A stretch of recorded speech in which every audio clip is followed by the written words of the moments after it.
Egi adalah anak kandung kami yang mana menjadi korban daripada kelompok-kelompok yang kejam. Saya tidak diam. Saya terus berupaya dan bekerja sama dengan reskrim. Terbukti beberapa kita kami amankan dan sisanya sedang kami perjuangkan untuk dilakukan pengungkapan. Sekali lagi saya mohon doa, mudah-mudahan orang-orang yang telah mengambil nyawa anak saya bisa segera terungkap. Ya saya bilang ke Pak Rudiana juga pada situ, Pak, buat jadi saksi apa? Anak saya meninggal kan. Sedangkan saya tidak tahu kejadian itu. Jadi kamu diarahkan oleh AF dan Rudiana dulu, setelah itu baru di BAP oleh penyidik yang lain. Ya. Dugaannya adalah memberikan keterangan tidak benar, palsu, ya, dan juga penganiayaan, kemudian memberikan surat palsu dan lainnya.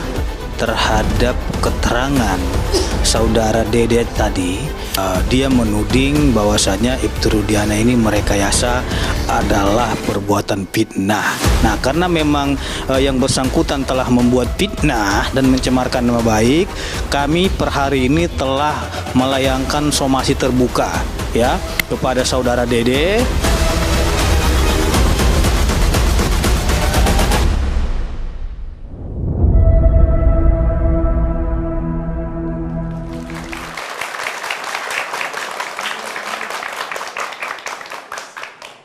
Selamat malam pemirsa, kesaksian dari Dede yang muncul setelah 8 tahun silam cukup mengejutkan kita semua. Dede mengaku bahwa ia tidak tahu sama sekali kejadian yang sebenarnya yang menerpa Vina dan juga Eki. Bahkan ia dengan tegas, dengan gamblang menyebutkan nama ia diperintah oleh temannya sendiri yang juga berdasarkan skenario dari Ibtu Rudiana. Apakah itu semua benar, memiliki dasar atau hanya asumsi semata? Kami berharap malam hari ini secara objektif bisa dibuka oleh para kuasa hukum dari kedua belah pihak dan juga para praktisi hukum. Betul, kalau mengutip kemudian apa yang dituliskan di caption media sosial dari Catatan Demokrasi, boleh jadi ini adalah kasus pembunuhan paling plot twist yang pernah terjadi. Akankah kemudian apa yang disampaikan oleh saksi Dede ini bisa mengungkap kasus ini secara terang benderang atau justru sebaliknya? Kita juga ingin dengar apa yang kemudian bisa disampaikan dari kubu Ibtu Rudiana. Langsung kami hadirkan di Catatan Demokrasi. Selain kami hadirkan sejumlah narasumber, kami juga kehadiran mahasiswa dari Universitas Nasional Jakarta dan juga dari Universitas Padjadjaran Bandung.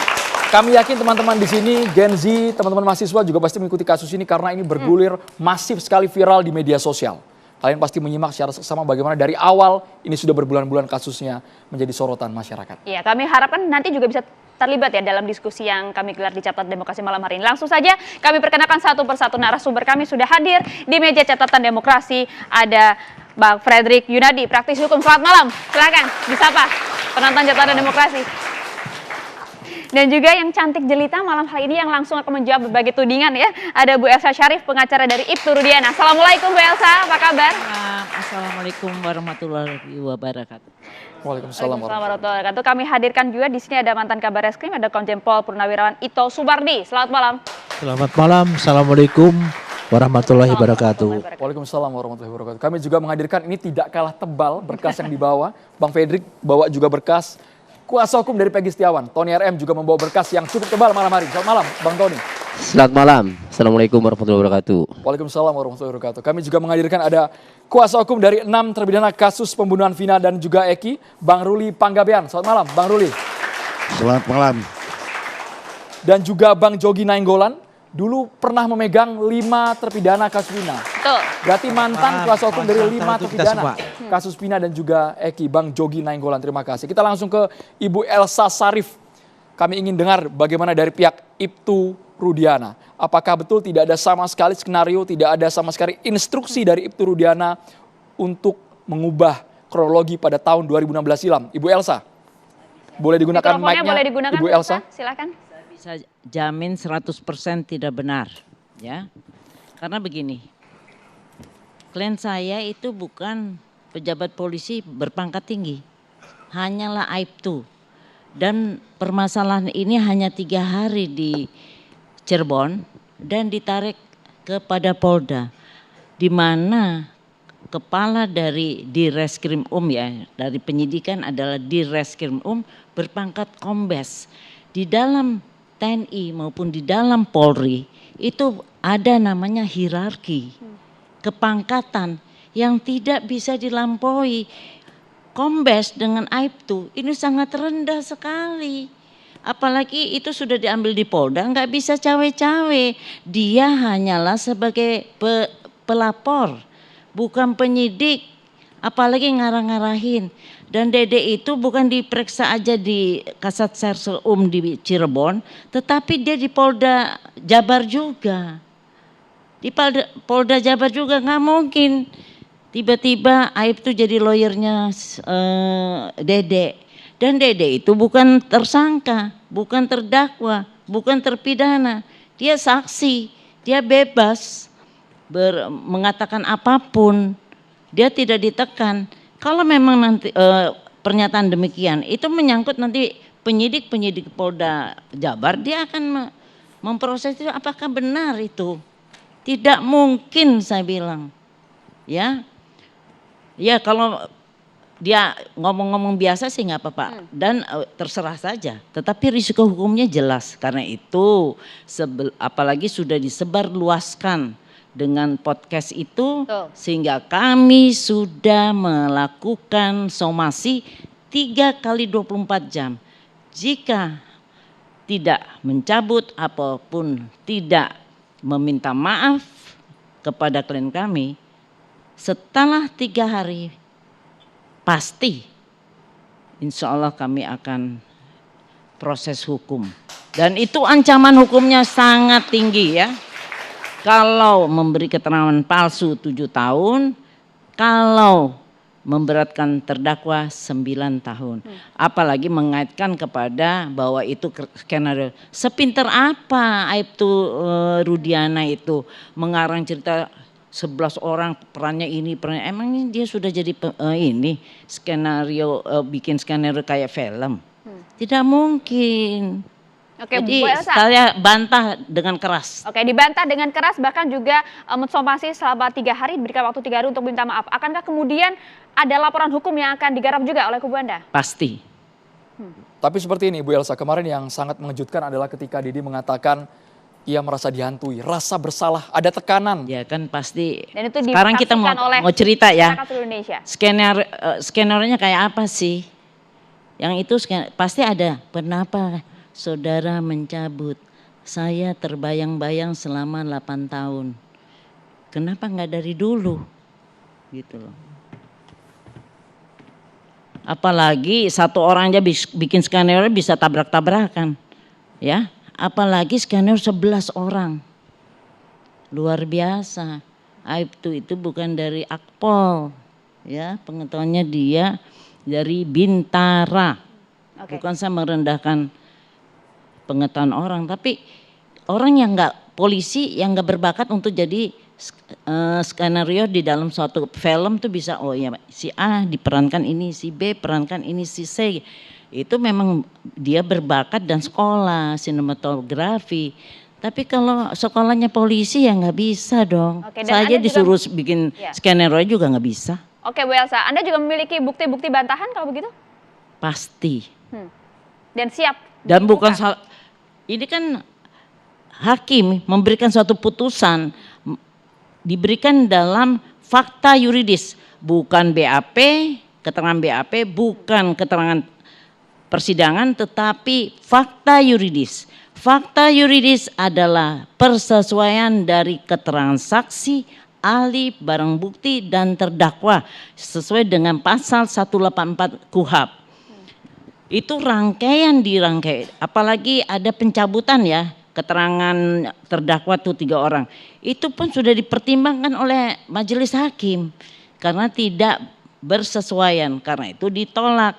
Dan kemudian ini ya persesuaian ini fakta yuridis bukan fakta persidangan.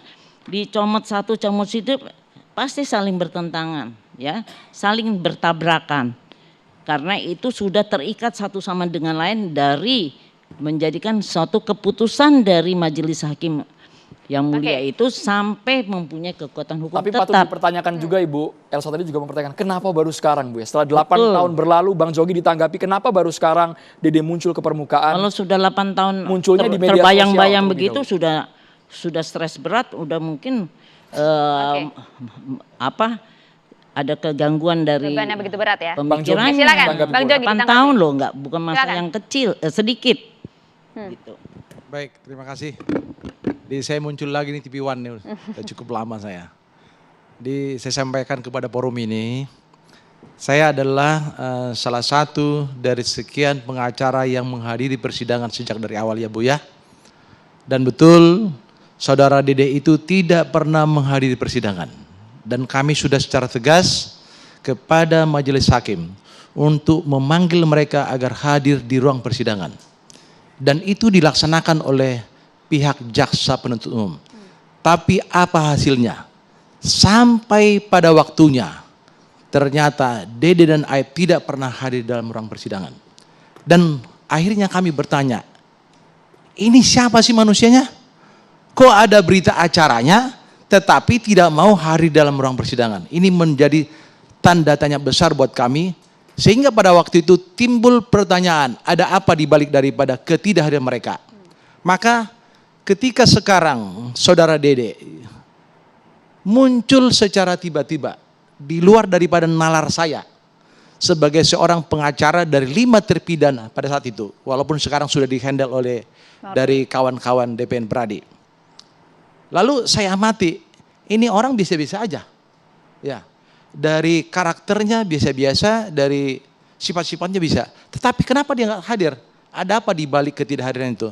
Rupanya dari penjelasan-penjelasan yang saya dengar di podcast maupun pada saat ada rilis daripada DPN Pradi di bawah pimpinan Oto ya Hasibuan menjelaskan secara runut dan mungkin kita bisa lihat bahwa betul dia menerima panggilan untuk sidang. Menerima panggilan. Tetapi panggilan itu dikonfirmasi kepada Pak Rudiana. Itu yang saya dengar ya Bu ya. Dan Pak Rudiana mengatakan kamu gak usah hadir. Artinya ada di sini sesuatu yang miss. Seandainya waktu itu Pak Rudiana mengatakan hadir aja di persidangan. Toh itu kan panggilan resmi dari pengadilan. Ini clear masalahnya. Diketahui juga tidak apa alasan yang kemudian disampaikan oleh itu Rudiana?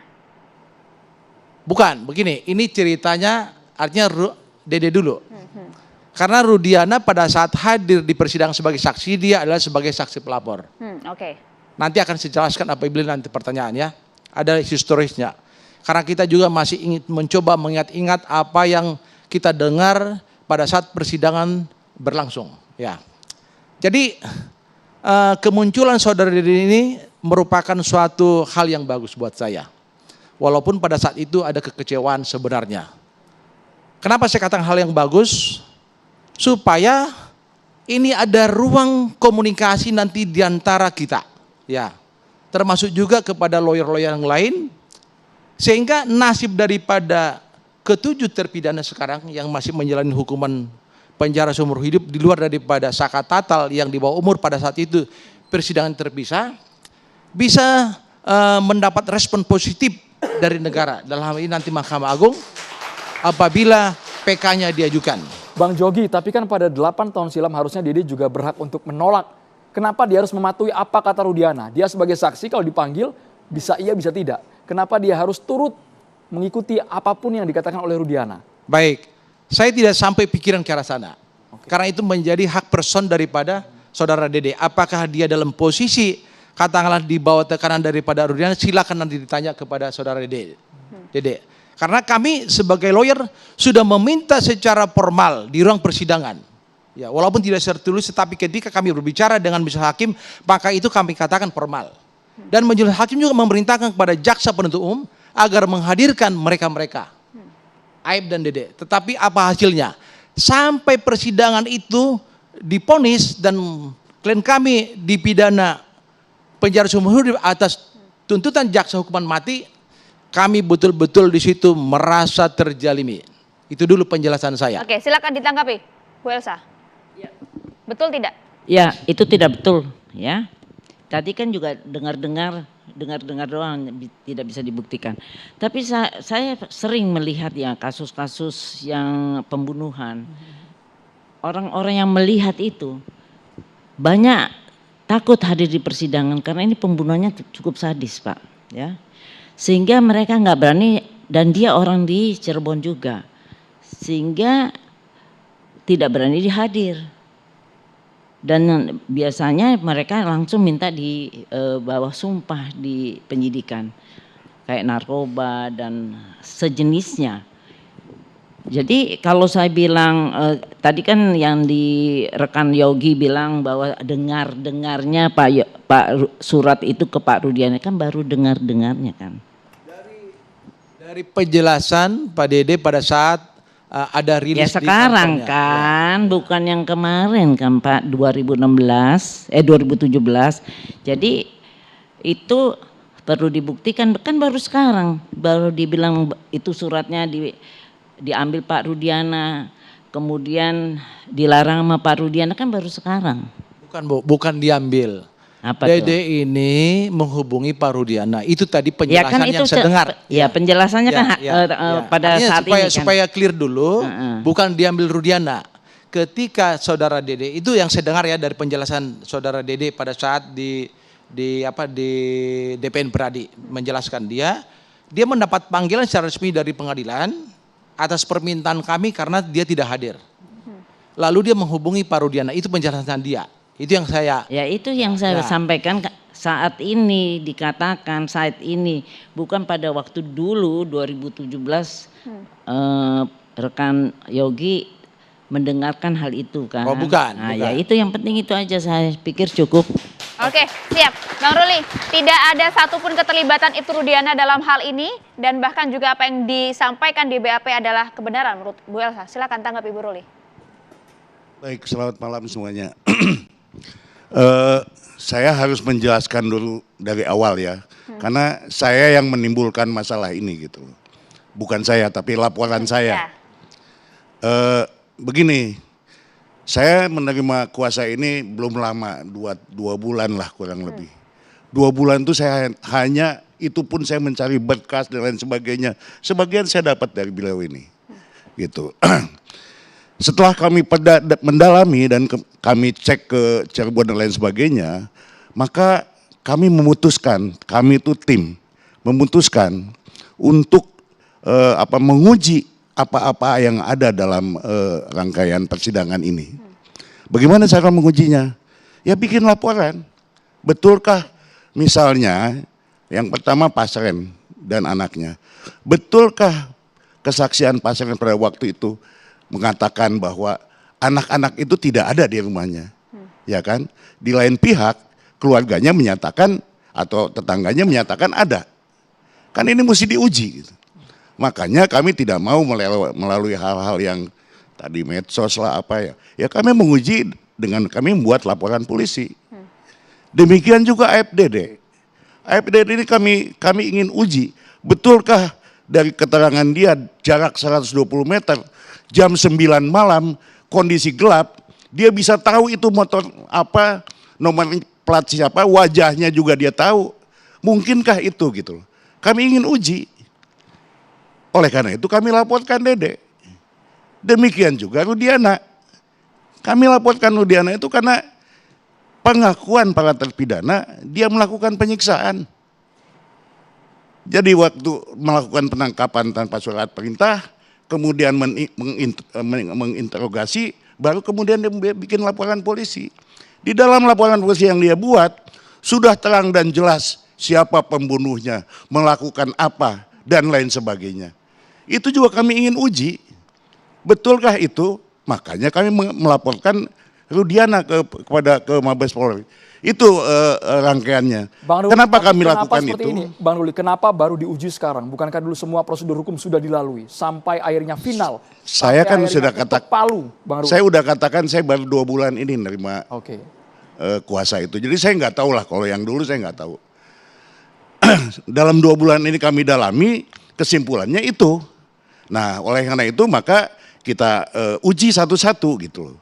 Nah, buat apa kami uji ini semua? Ya tentu kami sebagai penasihat hukum para terpidana ingin mencari novum, mencari bukti, persesuaian dan sebagainya. Itulah yang kami inginkan, kami butuhkan dalam upaya untuk kalau bisa membebaskan para terpidana, karena itu harapan dia. Itu awal mulanya. Kemudian saya, karena saya yang ketemu sama Dede ya, itu Dede itu sudah kami supaya keterangannya itu pasti dan kemudian tidak berubah lagi, kami membuat Dede dibuatkan pernyataan dan di hadapan notaris. Bang Ruli, tapi yakin kebenaran apa yang dikatakan oleh Dede sebagai saksi pembunuhan Vina dan juga Eki? Sesaat lagi Bang Ruli. Ya, kita harus jeda, hanya di Catatan Demokrasi pemirsa.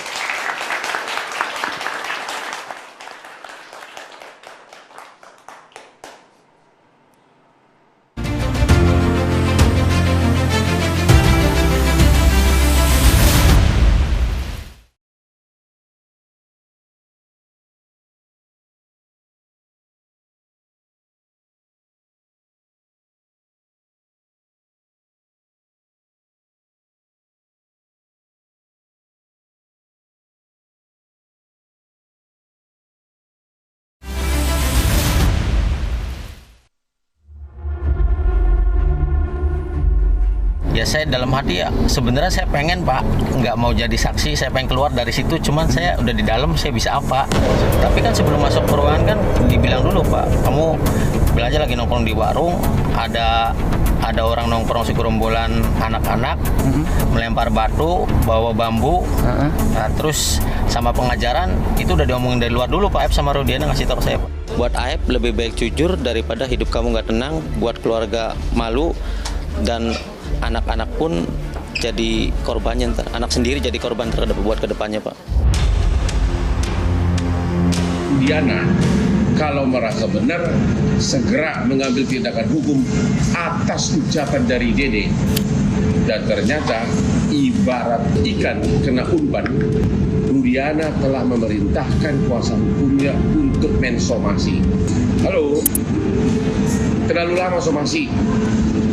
Dalam 2 kali 24 jam, kalau memang Rudiana merasa benar, segera buat laporan polisi terhadap setiap pihak yang terkait yang membuat tuduhan tersebut.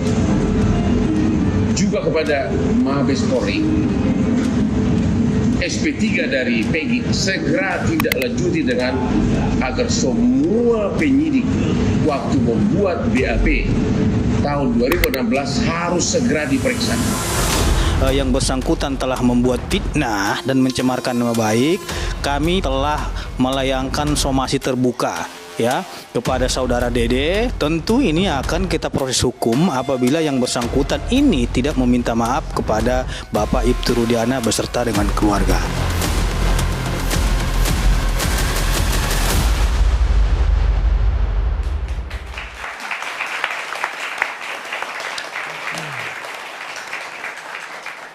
Ya, kita lanjutkan kembali diskusi kami. Bang Ruli, seberapa yakin Anda dengan pernyataan Dede dan juga pengujian Anda ini tidak akan Anda lakukan jika kemudian tidak ada sedikit saja keyakinan diri Anda bahwa memang ada yang salah di sini? Betul tidak? Silakan. Ya begini, soal keyakinan saya kira ya kita serahkan saja sama Tuhan ya. Tapi saya juga nggak berani saya nyatakan saya 100% yakin nggak. Karena yang punya ini kan yang Tuhan yang di atas lah. Cuman saya ingin menanggapi sedikit tadi yang perkataan Ibu Elsa soal Bintara, mana mungkin sih bisa merekayasa demikian, kan begitu pernyataan Ibu. Saya kira saya nggak sependapat. Kenapa? Karena Ibu udah underestimate gitu loh. Beliau itu, Pak Rudiana ini adalah penyidik dan sudah bukan setahun 2 tahun, udah puluhan tahun. Mungkin pengalamannya lebih daripada para perwira remaja. Dia lebih panjang dongengnya untuk kalau soal penyidik dan lain sebagainya. Jadi saya nggak sependapat soal itu. Kemudian juga mengenai soal kembali kepada soal Dede ya. Saya juga tanya pertanyaan itu tadi. Kenapa baru sekarang? Betul, saya juga ada pertanyaan itu. Saya tanyakan langsung, kenapa baru sekarang?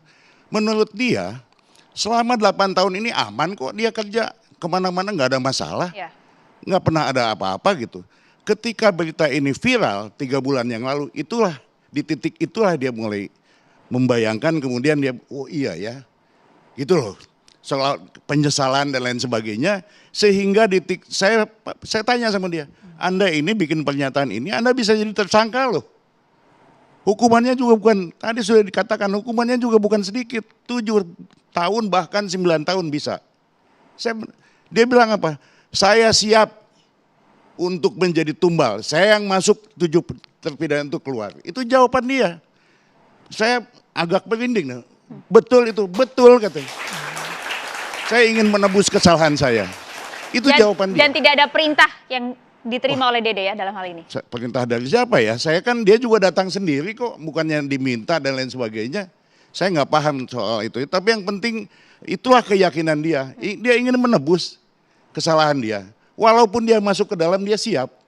Itu jawaban dia gitu. Jadi saya sendiri angkat topi untuk sekelas Dede yang pendidikannya SMP. Sekalipun ucapannya sangat berisiko Bang Ruli karena bisa mempidanakan orang seumur hidup. Ada yang seumur hidup gara-gara kesaksian yang dianggap palsu itu. Itulah yang dia sesali gitu loh. Itu dia sesali karena dia membuat pernyataan ini. Kesaksian ini, makanya dia ingin cabut itu kesaksian itu. Tidak betul itu kesaksian menurut dia. Walaupun risikonya saya yang masuk ke dalam. Saya nggak apa-apa, saya siap katanya. Itu pernyataan dia. Ini yang penting 7 terpidana itu bisa bebas. Apa yang disampaikan Dede tidak main-main Bu Elsa?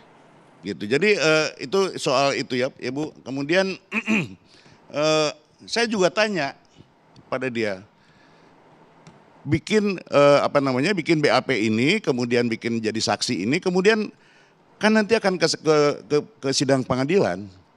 Nah, betul tadi yang dibilang oleh rekan saya ini bahwa ketika datang panggilan sidang kepada dia mengkonfirmasi langsung sama Rudiana, itulah kata-katanya. Gitu loh. Lalu kenapa dia mau jadi saksi pada waktu itu? Jadi ceritanya begini, saya ulang lagi, padahal sebenarnya udah ada gitu ya, tapi ya saya ulang lagi lah bahwa dia malam itu ditelepon jam 7-an, dia ditelepon oleh Aep. Tolong antar saya ke Polres. Itu jawabannya. Nah, dia antar ke Polres. Mau apa? Ya udahlah nanti di sana. Ketika sudah di Polres, barulah dikatakan saya ingin bikin kesaksian tentang anaknya Rudiana yang mati. Gitu loh. Kan saya nggak tahu apa-apa soal ini, nggak apa-apa kamu ikutin aja. Kira-kira itulah percakapan mereka. Lalu dibuatlah cerita itu, kesaksian itu di luar, masih di area Polres tapi tidak dalam ruang pemeriksaan. Ditambahkan oleh Rudiana bahwa Rudiana menambahkan ini nama tersangkanya si Anu, barang buktinya ini, motor ini. Jadilah kesaksian itu. Gitu. Setelah itu, setelah dia bikin kesaksian itu, 1 bulan kemudian dia juga udah keluar dari tempat kerjanya. Dan dia selama 8 tahun bisa bebas kemana-mana, nggak apa-apa. Sekali lagi kami tegaskan Bang, kalau nggak tahu kenapa mau Bang. Nggak tahu tapi mau. Ini orang dalam situasi dia tuh pendidikannya SMP. Orang miskin, bukan orang kecil lah gitu ya. Yang istilahnya penghasilannya dapat sehari itu buat dia makan gitu loh. Sehingga begitu dibawa ke, ini pengakuan dia loh. Sehingga ketika dia dibawa ke Polres itu dia kondisi tertekan, takut lihat suasana di kepolisian itu, apalagi ada pakai yang baju polisi itu, dia takut. Itulah akhirnya kenapa dia mau mengikuti. Gitu. Itu saya ingin menerangkan, menjelaskan lebih lanjut. Ini adalah keterangan Dede yang dibuat di depan notaris. Begitu isinya. Bu Elsa ditanggapi Bu Elsa. Silakan Bu Elsa. Begini ya, andaikan Dede mencabut, keterangan Dede kan mengatakan bahwa dia melihat ada motor dilempar, dikejar dan segala rupa ya. Tetapi bukan itu saja, bukan Dede saja Aep, masih ada 2 saksi lagi yang sudah menjadi klien saya, ya klien Perhaki. Jadi dicabut ini pun bagi saya tidak bermanfaat gitu loh. Ya cuman memang sekarang jadi viral juga ceritanya. Tapi apapun itu haknya dari rekan untuk berupaya, dan saya hargai berupaya untuk bikin suatu novum untuk PK. Yang saya tidak setuju keterangan Dede ya, saya terlepas dari rekan kan, rekan saya kan cuma menampung ya. Tidak setuju adalah mengikut sertakan seolah-olah klien saya mengarahkan. Di mana klien saya itu bukan waktu pada tahun 2016, bukan polisi yang sudah berpengalaman, umurnya masih muda karena anaknya aja masih 16 tahun. Dia adalah bukan yang sudah umur 50, 60, udah pensiun ya. Jadi tidak, bagaimana dia bisa menguasai jaksa juga? Surat panggilan dia ngambil dari jaksa kan enggak. Panggilan itu jaksa yang kirim ke alamatnya. Jadi janganlah dia Rudiananya dianggap seperti jenderal, seperti Kapolri sehingga bisa menguasai semuanya. Jadi itu kan cerita Dede, ya nggak apa-apa dicatat saja soal Dede. Tapi bagi saya tidak semudah itu, Pak Ruli. Tidak semudah itu, Ibtu Rudiana merekayasa.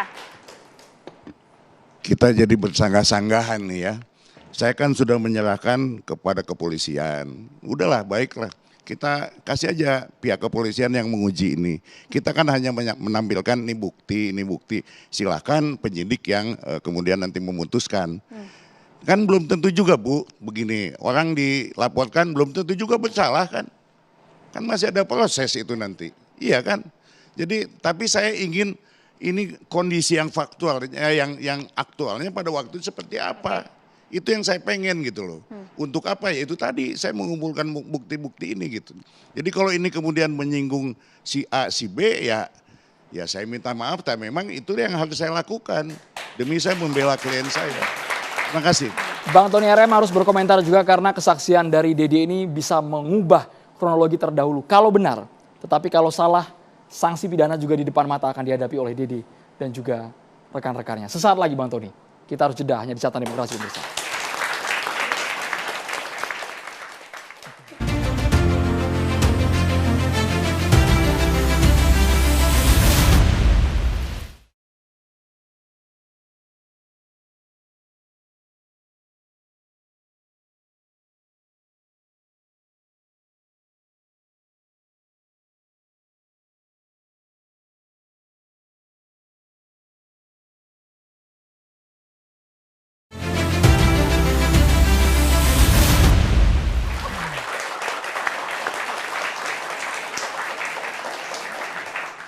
Ya memang mungkin baru yang mengejutkan adalah berbagai pengakuan kemudian bisa membebaskan Peggy Setiawan. Akankah kemudian pengakuan dari Dede ini juga bisa mengubah berbagai putusan yang sudah ada, Bang Tony? Ya, terima kasih. Jadi dalam putusan pengadilan nomor 16 atas nama Saka Tatal, nomor 3 atas nama Rivaldi dan Eko Ramadhani, dan nomor 4 atas nama Hadisa Putra dan kawan-kawan 5 orang. Kesaksian Dede itu ada semua dalam putusan tersebut. Kesaksian Dede itu sama dengan kesaksian Aep. Pada poinnya adalah kesaksian Dede itu ia melihat. Ya. Isinya dibacakan Bang ya? Boleh? Boleh, silakan ya. Bang.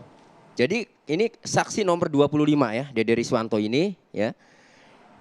Ia pada tanggal 21, bahwa pada hari Sabtu tanggal 27 Agustus 2016 sekitar jam 21.15, saksi melihat terjadinya pengeroyokan di Jalan Perjuangan di dekat SMPN 11 Kelurahan Karya Mulya, Kecamatan Kesambi, Kota Cirebon. Bahwa para pelaku pengeroyokan melakukan pengeroyokan terhadap kedua korban dengan cara pada mulanya saya melihat para pelaku nongkrong di depan SMPN 11. Lalu saya melihat kedua korban mengendarai dari dua arah, dari arah utara Jalan Perjuangan menuju ke arah Sumber. Saya melihat kedua korban berboncengan motor dan ada satu motor lagi yang jalan bersama kedua korban yang terdiri dari laki-laki dan perempuan. Kemudian ini dikejarlah 4 motor, saya singkat saja ya, dikejar 4 motor. Nah, kemudian saya dan saudara Aep melihat kejadian tersebut karena sedang berada di warung yang jaraknya sekitar 50 meter dan situasi sekitar sedang sepi. karena sudah malam hari. Namun penerangan cukup jelas karena ada lampu penerangan jalan. Bahwa saya tidak ingat semua karena kejadiannya sangat cepat dan malam hari. Namun seingat saya para pelaku, nah jadi kan ini seolah-olah tahu nih kan. Seingat saya para pelaku semuanya laki-laki yang masih berusia muda sekitar 20 tahun. Pelaku yang memukuli korban dengan bambu mengendarai sepeda motor Yamaha Fiction. Dan ada salah satu pelaku yang terdapat luka ditutup perban pada alis kanan berkulit hitam. Bahwa saat diperlihatkan pelaku, saksi mengenali 1. Eka Sandi, 2. Supriyanto, 3. Jaya alias Kliwon, 4. Hadi Saputra alias Bolang, 5. Eko Ramadhani. Kelima tersangka tersebut yang mengendarai sepeda motor dan mengejar kedua korban. Bahwa saksi tidak ingat semua motor yang dipakai pelaku, yang masih saya ingat yaitu saudara Eko Ramadhani mengendarai sepeda motor Suzuki Satria FU warna hitam, saudara Hadi Saputra mengendarai sepeda motor Yamaha Fiction merah. Ya, bahwa saya sering melihat para pelaku tersebut sering nongkrong di tempat tersebut, apalagi setiap malam minggu para pelaku selalu nongkrong di tempat tersebut. Nah, terhadap keterangan saksi yang dibacakan, para terdakwa memberikan pendapat para terdakwa itu tidak benar keterangan si saksi Dede dan keberatan. Nah, artinya Dede ini kalau kita baca kesaksiannya yang tertuang dalam putusan ini, seolah-olah Dede ini mengetahui, bahkan sampai mengenali sepeda motornya, bahkan sampai mengenali nama-namanya ya, ketika diperlihatkan Eka Sandi, Supriyanto, iya dia kenal. Nah, selanjutnya ada kalimat kelima tersangka tersebut yang mengendarai sepeda motor dan mengejar kedua korban. Lalu belakangan ya sudah ramai ini, Dede mengatakan bahwa kesaksian seperti ini mengaku diarahkan oleh saudara Rudiana yang tidak lain adalah ayahnya korban atau Eki. Melihat mimik muka Dede ya yang orang kecil, orang kampung, saya melihatnya dia jujur.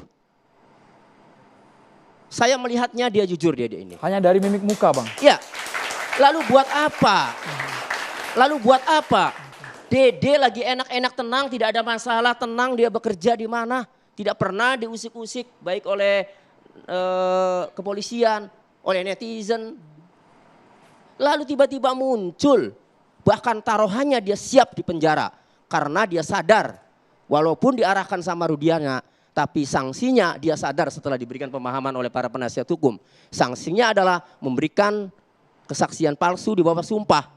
Sebagaimana diatur dalam pasal 242 KUHP. Yang mengakibatkan terdakwa jadi dihukum berat. Itu tidak mudah. Kalau memang dia tidak benar, ya tidak yang dia katakan ya. Ngapain juga taruhannya itu dia di penjara loh taruhannya. Terus kemudian yang kedua ya. Ini tujuan dia bagus untuk membebaskan 7 orang terpidana. Bahkan secara hukum 8 orang walaupun Sakat Tatal sudah menjalani, tetapi kalau PK itu kemudian dikabulkan berarti kan ia tidak terbukti. Bukan terpidana. Kan begitu. Nah, oleh karenanya memang langkah bagus ya untuk menguji apakah Dede ini mengatakan ini. Tadi kan keyakinan saya ini saya yakin benar. Tapi secara hukum tetap harus diuji. Makanya sudah langkah tepat. Dede ini dilaporkanlah ke Mabes Polri atau ke Bareskrim. Karena nanti akan diuji. Apakah kalimat Dede ini benar atau tidak. Keterangan Dede ini benar atau tidak. Misalnya pada saat Dede tidak pernah berada di lokasi. Lalu kesaksiannya ini diarahkan. Berarti kesimpulannya ya, ada 2 nih ya. Yang harus ada 2 saksi yang harus mengetahui. Pertama, kalau Dede tidak tahu menahu berarti Dede tidak ada di lokasi. Maka Dede harus punya teman sebagai saksi yang menguatkan dia bahwa pada saat kejadian Dede tidak berada di lokasi. Kemudian yang kedua, Dede diarahkan oleh Rudiana dan Aep. Nah, itu juga Dede harus punya saksi. Karena ini udah lama. Paling sebatas saksi. Coba mungkin kalau dulu ya, mungkin ya di halaman Polres, mungkin dibuka CCTV-nya, kan begitu? Atau di mana? Di warung mana? Mungkin dibuka CCTV-nya. Ini kan sudah lama, sehingga hanya saksi lah yang menguatkan. Tetapi saya yakin penyidik Bareskrim Polri ini pinter ya, apalagi sekarang kasus sudah menjadi perhatian publik ya, maka pasti akan didapat nanti. Bila mana ya Dede ini benar telah memberikan keterangan palsu, maka Dede ini bisa dipidana, diputus. Tetapi putusan pidananya ini sebagai novum, bukti baru yang sangat kuat untuk membebaskan 8 terpidana. Tapi yang menarik, Abang meyakini dari ekspresi muka bahwa itu adalah kebenaran yang diungkapkan oleh Dede. Bang Fredrik ditanggapi dulu, Bang Fredrik. Terima kasih. Saya tanggapin satu persatu supaya karena tadi yang bicara rekan-rekan yang cukup banyak. Pertama, saya tanggapin apa yang disampaikan rekan Elsa. Saya sependapat dengan Bu Elsa bahwa kliennya Ibu Aibtu Rustiana itu adalah selaku ayah daripada korban Eki. Tentu dia itu emosi dan tentu dia itu sakit hati, berusaha ikut membantu bagaimana bisa menangkap pembunuh sebenarnya terhadap dirinya, putranya. Sebagaimana yang disampaikan pada Bu Elsa, saya tidak pernah bicara sama Pak Rudiana, saya tidak tahu, kan 3 hari aja kasusnya ada di Cirebon, kemudian dibawa ke Polda. Dengan demikian, saya sependapat dengan Bu Elsa juga, seorang namanya Kanit, narkoba kalau nggak salah ya, itu pengaruhnya sangat kecil terhadap sesama sekantornya atau dalam hal ini Kanit Serseum kan gitu. Apalagi terhadap Polda aja sebagai dir yang sebagai kombes, pengaruhnya nihil, nggak ada pengaruhnya sama sekali. Sehingga dengan menyatakan bahwa di mana si Rudiana diduga melakukan skenario, menyusun dan sebagainya, silakan aja dibuktikan. Karena yang melaporkan, yang menuduh kan harus bisa membuktikan. Kan silakan kalau apalagi sekarang sudah ditangani pada Barreskrim, tentu saya yakinlah teman-teman Barreskrim akan membongkar. Dimana kalau ternyata setelah diperiksa itu tidak benar, kan sanksinya itu kan laporan palsu juga. Pasti kena juga yang pelapornya. Dalam hal ini juga saya menanggapi daripada PH-nya dahulu, Pak siapa Jody yang nggak salah. Jogi Nainggolan. Ya, mohon maaf saya belum kenal Pak ya. Ya, BAP-nya Bapak harus masih ingat kali Pak ya, bahwa Dedek dan Aib itu kan di BAP di bawah sumpah di depan penyidik. Sebagaimana pasal 161 ayat 1 kan KUHP Pak. Saksi yang di bawah sumpah diperiksa oleh BAP dibacakan di hadapan sidang sama dengan saksi yang disumpah di hadapan sidang. Itu punya kekuatan mengikat. Dengan demikian, sekarang Dedek itu memungkiri membuat surat di depannya notaris. Notaris itu hanya mencatat, nggak ada artinya. Banyak orang salah tafsir. Oh di depan notaris itu aktenya kuat. Nggak Siap ada di penjara ceritanya. kok Pak? Hah? Siap di penjara bahkan? Ya, kalau siap di penjara ini kan sekarang lagi viral kan, semua pengen masuk ke TV, disorot, diketahui, dikenal sama publik, Waduh. disambut sebagai pahlawan ya. Kalau siap di penjara, kalau seorang gini Pak, tidak ada manusia di dunia ini yang siap di penjara, tidak ada manusia di dunia ini yang tidak takut mati, bohong semua. Itu saya yakin 1000%. Nanti sampai waktunya bila dalam hal ini terbongkar ternyata dia itu palsu, dia akan bisa dijerat dalam hal ini terus dengan sumpah palsu 242 karena dia telah membuat keterangan di bawah sumpah di depan penyidik. Dengan demikian keterangannya dia itu mengakibatkan orang masuk penjara seumur hidup, dia bisa dihukum 9 tahun. Dia juga bisa dijerat dalam hal ini adalah contempt of court, penghinaan terhadap pengadilan yang dimana pasal 207, 217, 224 dalam hal ini KUHP sudah mengatur dengan masuk penjara 1,5 tahun. Dia juga bisa di dalam hal ini dijerat dengan pemalsuan dokumen ya bila dalam hal ini ternyata keterangan yang dulu diberikan atau sekarang akte notarisnya ternyata diperiksa atau disidik oleh penyidik ternyata tidak benar, kan dia bisa dijerat dengan pasal 266 menggunakan keterangan tersebut Pasti. untuk tertentu. Dan dalam hal ini dia juga bisa dikenakan obstruction of justice ya, pasal 221. Tapi Dia Bang akan Tony meyakini menghalangi. itu benar apa adanya. Benar katanya. Semua orang kan mengatakan demikian. Saya perlu mengingatkan pada rekan-rekan sesama advokat Pak ya. Kode etik advokat pasal 4 huruf B dan C. Advokat tidak dibenarkan memberikan keterangan yang dapat menyesatkan klien mengenai perkara yang sedang diurus. Misalkan wajib memberitahukan klaim risiko apa yang dihadapi jika mencabut keterangan di bawah sumpah, foto dan keterangan saksi dan sebagainya. Dalam hal ini kita itu melihat bukti, Pak. Saya klien siapapun di depan saya, meskipun dia itu sebagai seorang pejabat tinggi pun, saya tidak akan percaya kalau saya belum melihat dengan bukti-buktinya. Kalau hanya cerita menurut skenario yang diceritakan, itu merupakan asumsi. Saya tidak akan bisa percaya. Kedua, dalam hal ini, saya minta rekan-rekan sebagai advokat kan, tidak membuat satu statement, pasti menang. Itu pelanggaran kode etik langsung dipecat itu Pak, kalau dilaporkan. Jadi kita tidak bisa memberikan harapan pada klien kita, Pak jangan takut Pak, Bapak pasti menang, saya jamin Bapak bebas. Itu nggak benar itu Pak. Karena saya mendengar sendiri, saya punya rekamannya Pak, yang mengucapkan pasti menang. Cuma saya tidak mau ribut aja Pak, sesama rekan buat apa kita mesti ribut. Tapi saya hanya mengingatkan tidak pada tempatnya. Kemudian Pak, kalau dalam hal ini, yang jelas Pak, ya, saya baca dari medsos, saya baca dari berita. Dedek ini diarahkan oleh DM, ya kan? Seorang namanya DM. DM yang membawa semua orang ini ke Peradi. Bahkan dalam hal ini karena DM, dalam hal ini mantan bupati, kalau nggak salah ya, mohon maaf kalau saya salah, itu makanya ditanggapin. Kemudian dibuat suatu tim. Jadi itu urusannya Peradi lah, saya nggak ikut campur. Tapi dalam hal ini Pak, Dedek itu kan pasti bisa dijerat Pak. Andai kata terbukti Dedek ini nggak benar dan atau saksi-saksi lainnya itu ternyata tidak benar Pak. Dia bisa dijerat pasal 55 Pak. Yuntu pasal 221, Yuntu pasal 242, atau dalam hal ini Yuntu 28 ayat 1 45A yang Undang-Undang nomor 1 2024 tentang perubahan kedua dan Undang-Undang ITE. Dan dalam ini Pak ya, saya hanya bisa menyarankan, kita sebagai advokat Pak, kita itu jangan a priori Pak. Baik terhadap penyidik, baik terhadap klien, baik terhadap saksi. Kita harus terbuka dalam hal ini Pak. Di dalam hal ini Pak, pengaruhnya Dedek itu sebagaimana tadi rekan Elsa juga menyampaikan, saksinya itu banyak Pak, bukan hanya satu orang. Kalau dan saksi itu di bawah sumpah dan sudah dipertimbangkan oleh majelis hakim waktu menyidang perkara tersebut. Dan buktinya kan putusan tersebut sudah diputus dan sudah dikuatkan sampai tingkat kasasi.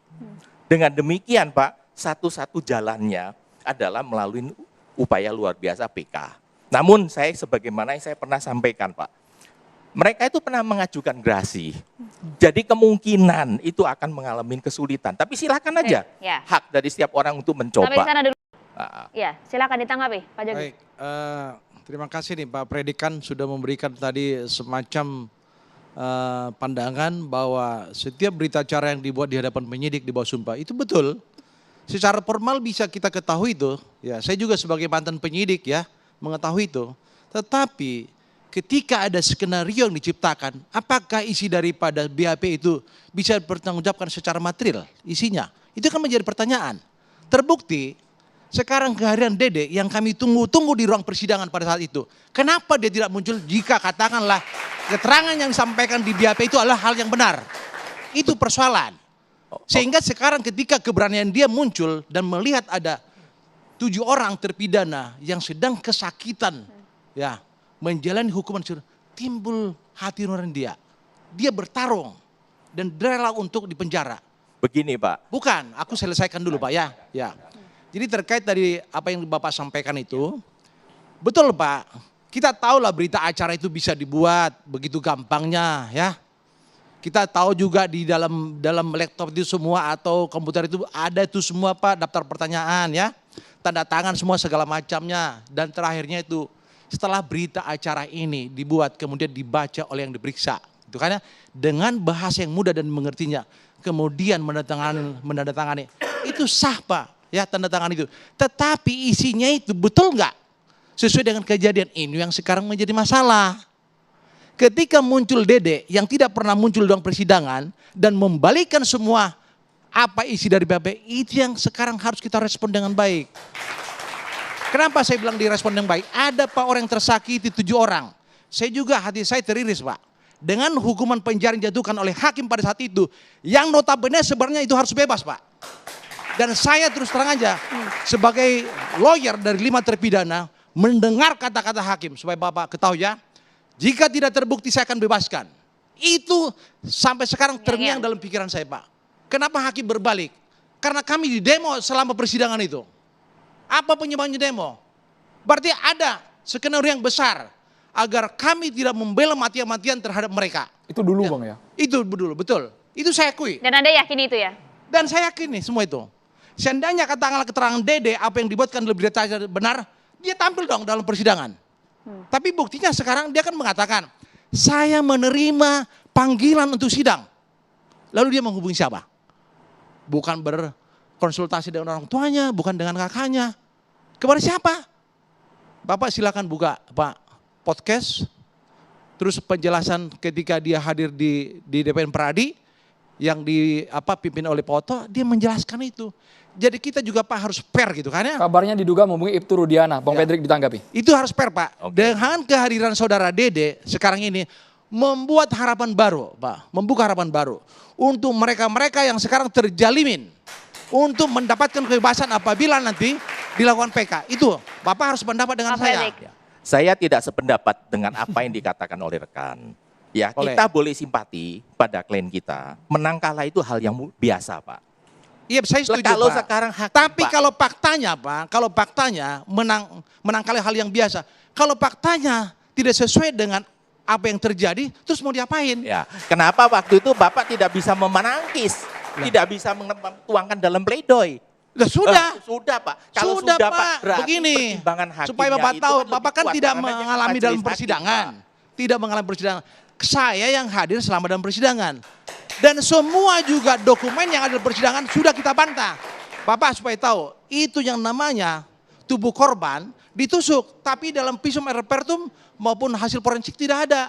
Apa itu bukan merupakan suatu fakta yang keliru dalam dakwaan jaksa. Tapi hakim selalu mengatakan, akan kami pertimbangkan. Apa yang dipertimbangkan? Dihukum orang. Ya, begini Pak, visum et repertum yang saya baca di dalam berkas putusan, itu ada luka sayatan. Itu Pak, jangan dibantah Pak. Saya hanya melihat daripada visum Pak. Harusnya Bapak dalam hal ini berjuang dong, berdialog kalau perlu. Bagaimana caranya bisa membebaskan. Pak Fredrik udah baca belum dakwaan Pak?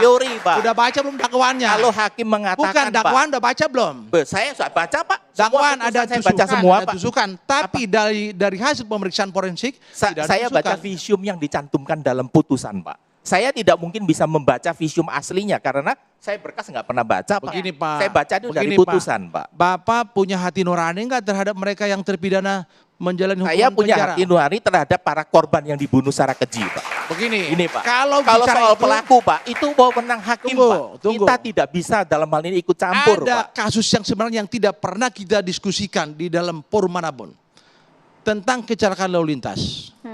Tetapi selalu terframing ini adalah pembunuhan.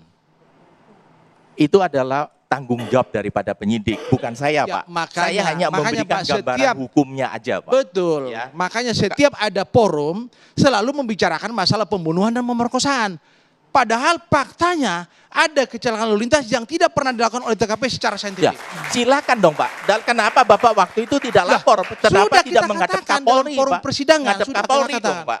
Tapi kalau perlu ke Kapolda, ke semua, Kapolri dong Pak. Dengan hal ini hanya di belakangan baru teriak Pak. Bapak kan tidak mengalami, Ya, saya yang mengalami. tapi kalau dalam sekarang Pak, persidangan. hakim menyatakan Pak, jika tidak terbukti akan dibebaskan. Itu moto hakim di seluruh Indonesia Pak. Bukan. Pak, itu enggak usah kita bicarakan Pak, mempengaruhi netizen Pak.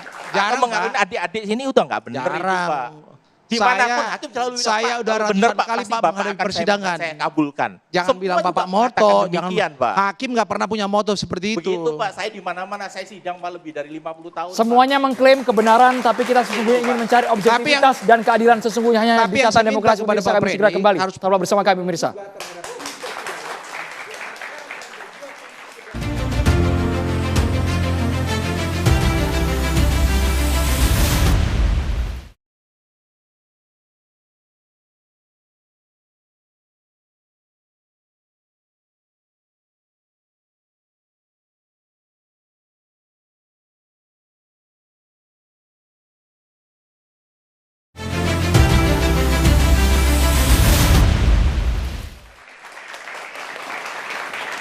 Kita juga akan libatkan mahasiswa ya, Maria ya. Langsung saja sudah ada yang ingin bertanya, silakan. Terima kasih atas kesempatannya. Saya dan Syekh Ibrahim, mahasiswa FISIP 4. Dari fakta-fakta kasus yang mulai terungkap, mengarahkan kepada plot twist seperti cerita-cerita atau film-film yang sering kita tonton.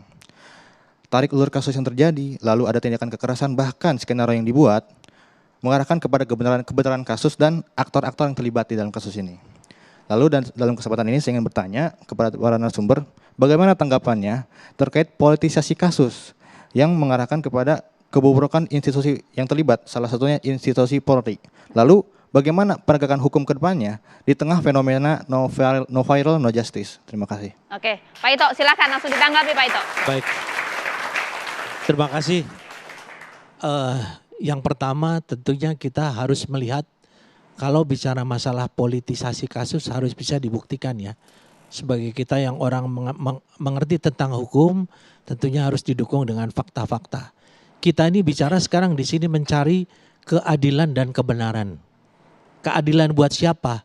Baik buat korban maupun yang mungkin terpidana. Mungkin ya. Nah kemudian kita melihat bahwa di sini kadang-kadang kita berpikir terlalu sempit ya bahwa di dalam negara hukum kita ini ada dikenal dengan criminal justice system. Sistem peradilan pidana dari mulai penyidikan yang dilakukan oleh aparat kepolisian, kemudian penuntutan umum oleh penuntut umum dan pengadilan oleh hakim. Jadi semua itu dari mulai hulu sampai ke hilir. Jadi jangan hanya melihat di penyidikan. Proses penyidikan ini hanya mengumpulkan keterangan, mengumpulkan saksi-saksi, mengumpulkan alat bukti, kemudian diserahkan kepada jaksa. Alangkah janggalnya kalau jaksa mau menerima begitu saja. Saya pernah menjabat di 2 kali direktur lalu lintas dan saya 18 tahun di reserse. Jadi Pak Jonggi ini dulu teman saya. Waktu di sel lalu lintas dia di reserse.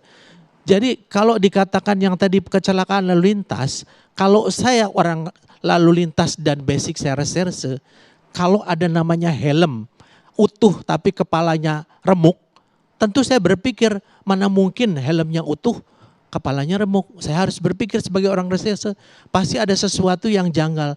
Disitulah kita mulai melakukan penyelidikan. Ya. Nah kemudian tadi dikatakan no viral, no justice ya. Saya kira itu memang harus diakui.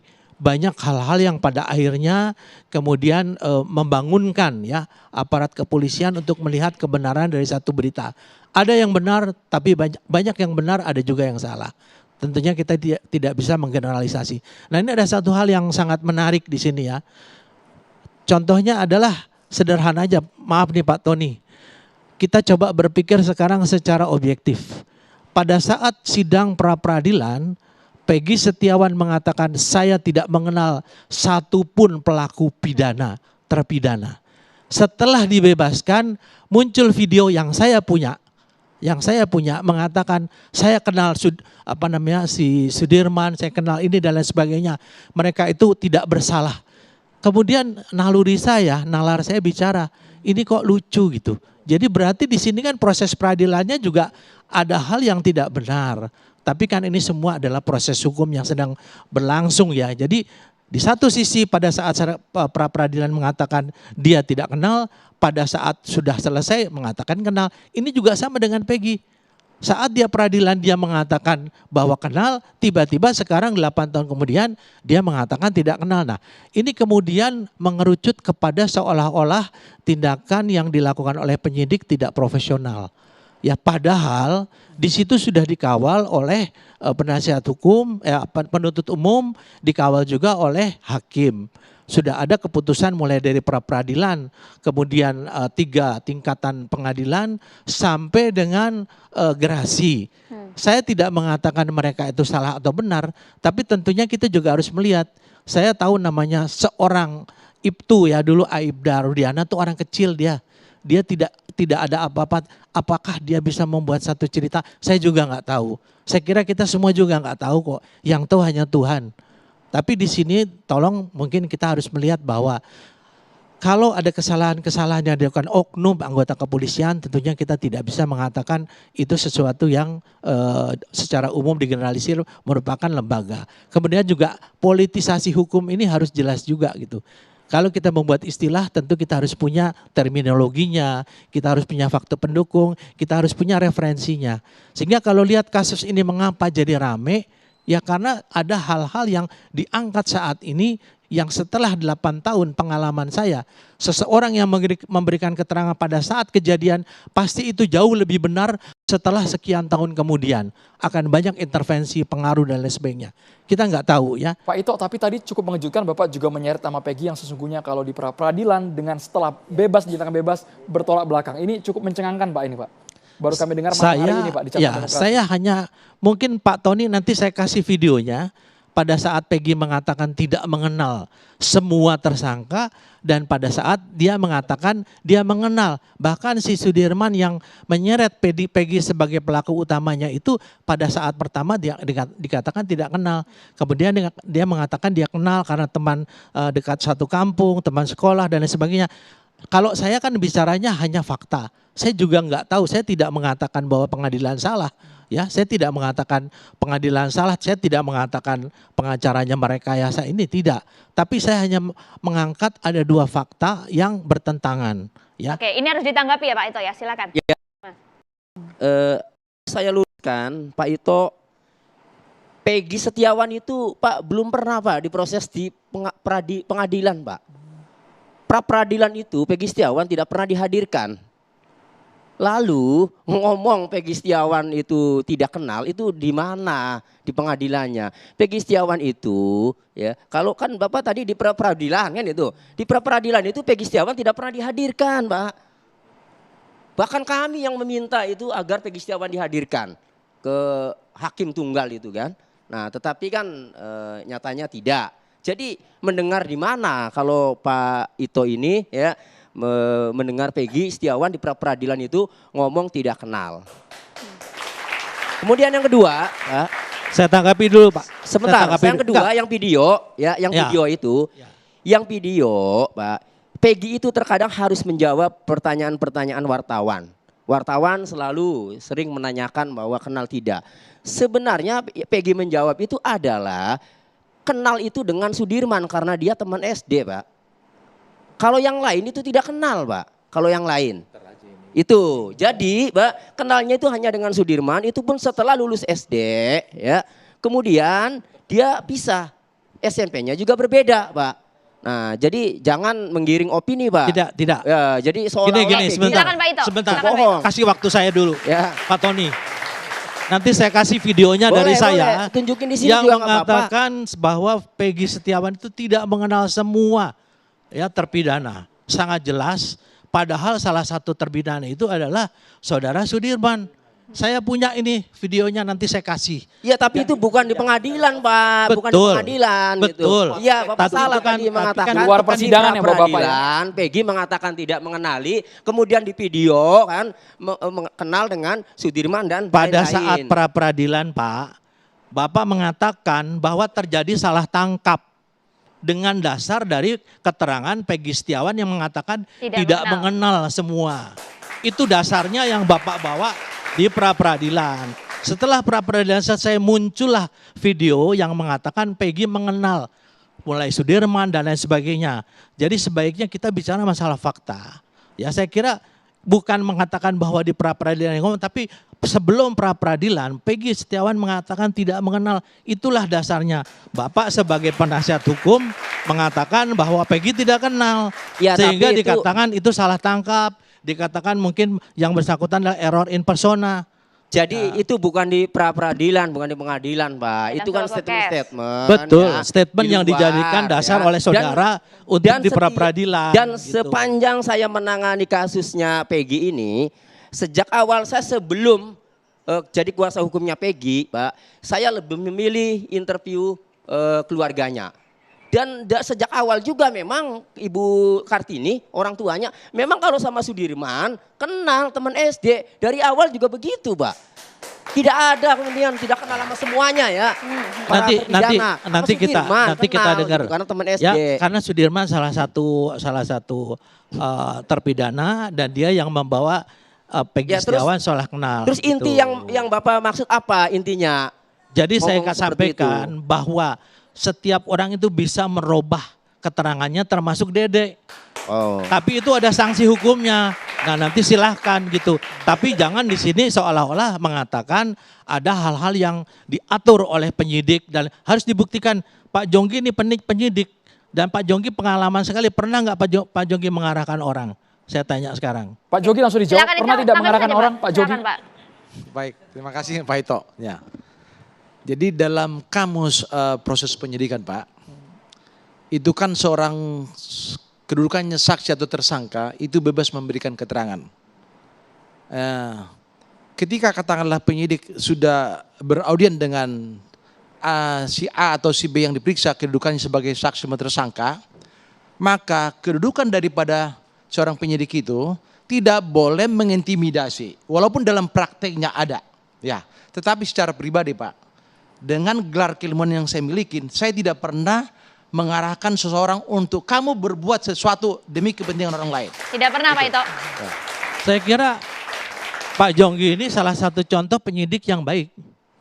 Tapi oknum ada juga. Betul Pak. Makanya saya tanyakan demikian Pak. Karena tadi logikanya adalah setelah 3 hari dari Polres dipindahkan ke Polda. Kenapa? Saya bicara langsung dengan Kapolda yang lama dan Kapolres. Supaya tidak ada konflik interest. Karena si Rudiana itu adalah anggota Polres Pak.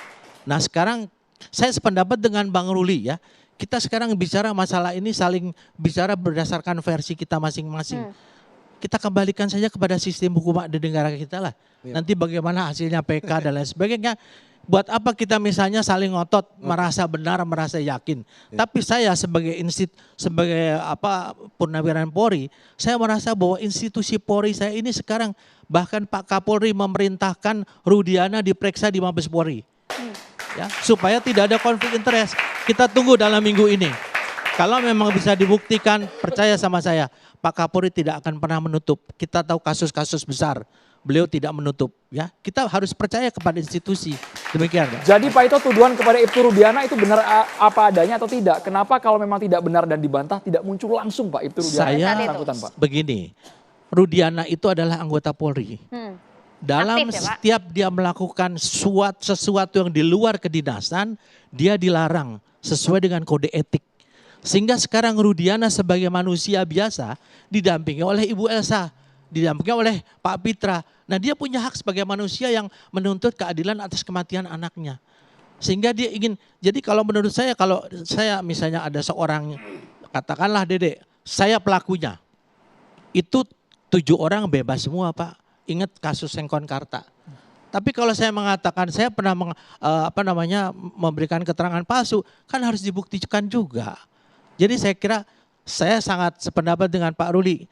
Kita daripada sekarang masing-masing mempertahankan versi kita, lebih baik kita menunggu pengadilan. Dan tolong hargai bagaimana sekarang kepolisian itu berusaha mengungkap kasus ini saja jujur.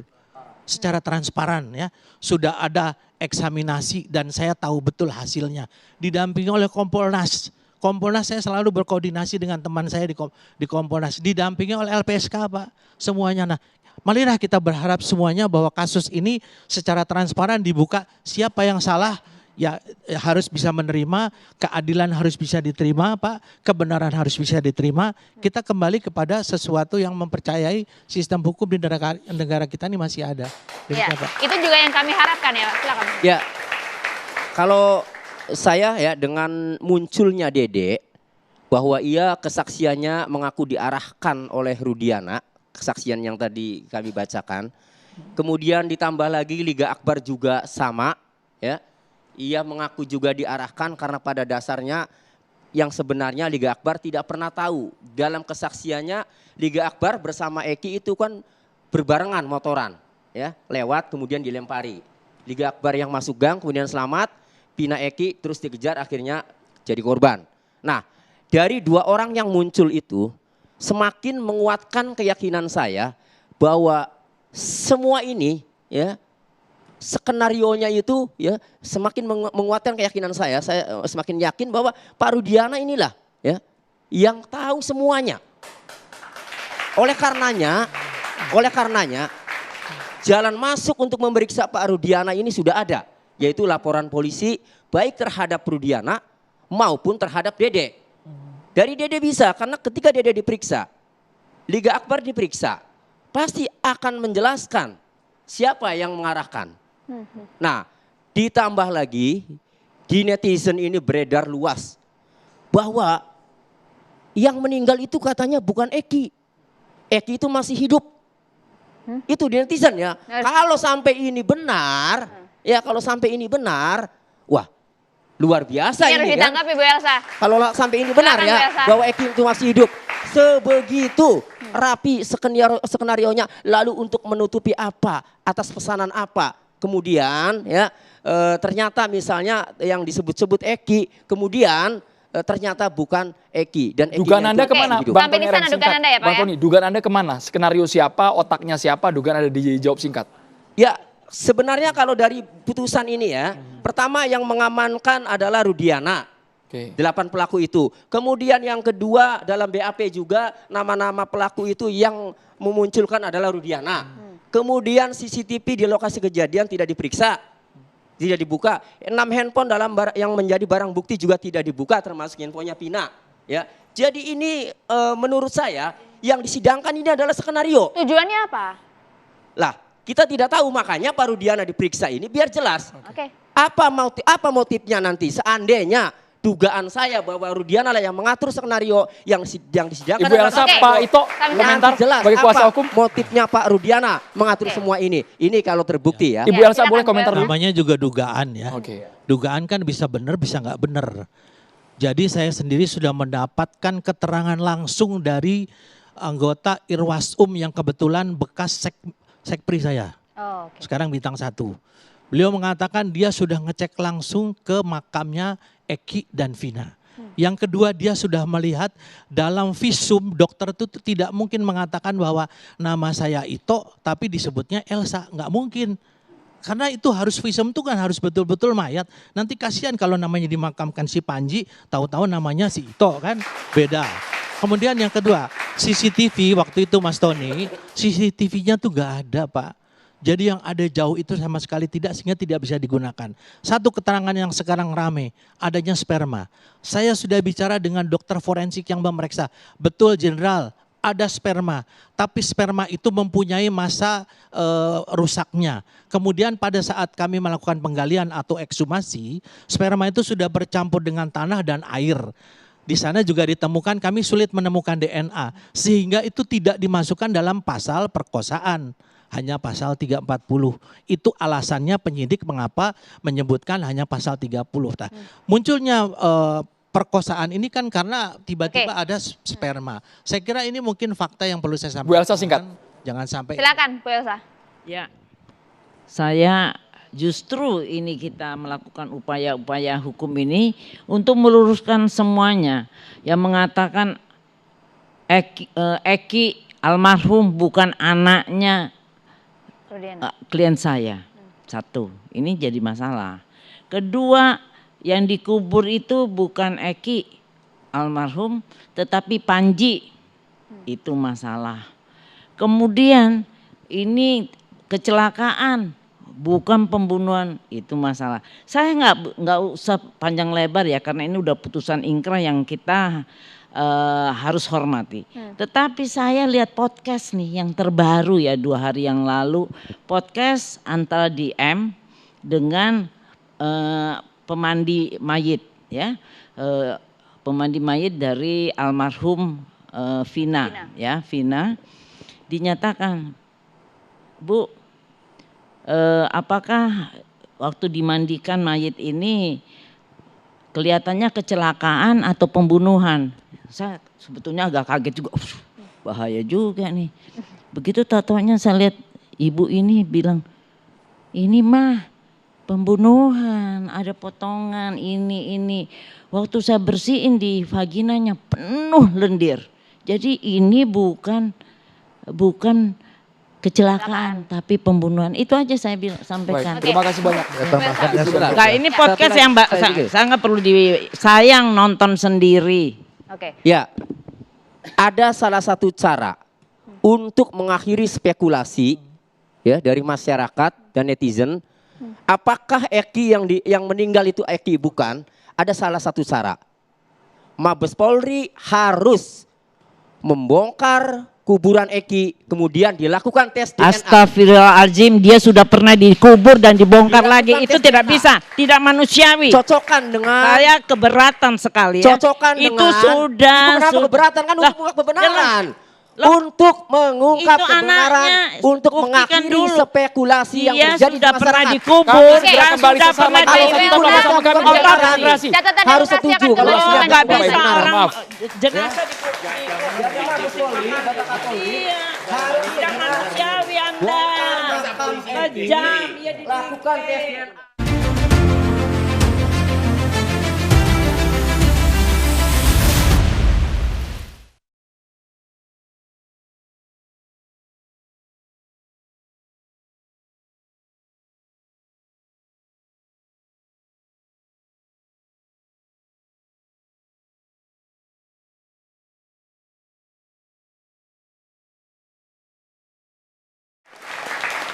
Usai sudah catatan demokrasi hari ini, saya Andrew Meda Merkuri. Dan saya Maria Segas, terima kasih kepada seluruh narasumber yang sudah hadir pada malam ini. Dan juga terima kasih untuk seluruh mahasiswa yang sudah hadir. Kita tunggu bagaimana kemudian nanti kelanjutan dari kasus ini. Harapan yang semua kebenaran bisa terungkap. Saya Maria Segas dan Andrew Meda Merkuri pamit. Terima kasih, sampai jumpa.